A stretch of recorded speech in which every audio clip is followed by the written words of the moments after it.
Ayan guys, ito na yung ating taniman ng gulay. Update natin yung mga bunga.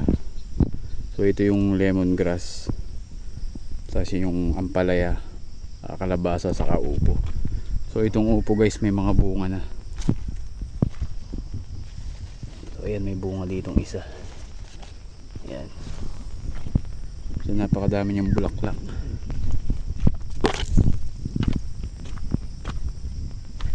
Ayan yung upo guys, ang dami yung bunga. So ito pwede na itong ilutuin. Nakatamtaman lang to, pwede pa siyang ibulang lang. So ayan pa.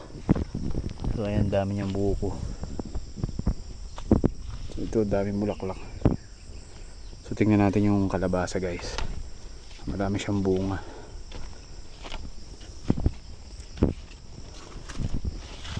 So ayan, may isa dito. Ayan, ayan, dami niyang bulaklak.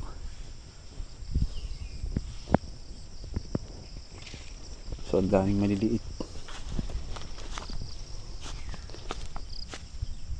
Ayan, dami nilang bulaklak. Ayan yung ating kalabasa. Ito meron din dito. Ayan, maliit pa. So napakadami niyang bulaklak.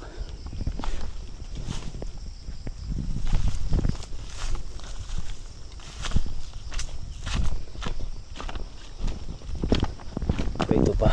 Ayan, maliit. So meron ditong dalawang malaki. So ayan guys, ang laki niya. Ayan, so mura pa yan. Hindi pa natin pwedeng gulayin. Masarap pag ginataan yung medyo matigas. Saka ito pa. Ayan, ang laki. So yung hitik sa bunga yung ating kalabasa guys.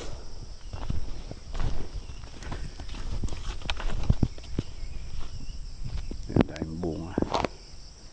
So yung isa nating kalabasanan doon sa kabila, nagsibol na.